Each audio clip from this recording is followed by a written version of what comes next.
యాదాద్రి భువనగిరి జిల్లాలో ధర్మారెడ్డిపల్లి కాల్వ పనులు తుది దశకు చేరుకున్నాయి. త్వరలోనే కాల్వను ప్రారంభిస్తామని ఎమ్మెల్యే కుంభం అనిల్ కుమార్ రెడ్డి తెలిపారు. సంగెం ధర్మారెడ్డిపల్లి కత్వా వద్ద జరుగుతున్న పనులను అధికారులతో కలిసి ఆయన పరిశీలించారు.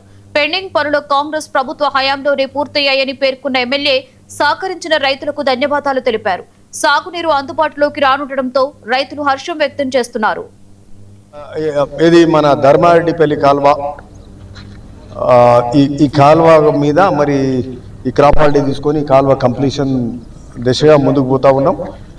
ముఖ్యంగా కాంగ్రెస్ ప్రభుత్వం రాగానే కాంగ్రెస్ ప్రజాపాలన ముఖ్యమంత్రి రేవంత్ రెడ్డి గారు, ఉత్తమ్ కుమార్ గారు, ఇరిగేషన్ మినిస్టర్ గారు మనకు సంబంధించిన భువనగిరి ప్రజలకు, ముఖ్యంగా భువనగిరి కానీ, ఇటు రావణపేట కానీ, అటు నకరికల్ కానీ, ఇటు మునుగోడు, ఈ 4-5 తుంగతుర్తి నియోజకవర్గానికి సంబంధించి బునిగాది కానీ, పిలాయిపల్లి, ధర్మాడి కాల్వలకు అత్యధిక నిధులు ఎప్పుడు ఏ ప్రభుత్వం చేయలేదు. 485 కోట్ల రూపాయలు పెట్టి మన కాలువలు శాంక్షన్ చేస్తే, మరి గతంలో అంతకుముందు 10 ఏళ్ల పాలనలో ఆనాటి టీఆర్ఎస్ ప్రభుత్వంలో కూడా నిధులు శాంక్షన్ చేశారు, కానీ నిధులు విడుదల చేయలే, తట్టడి మట్టి తీయలే అని ఈ ప్రాంత రైతులు కూడా చెప్తుండ్రు.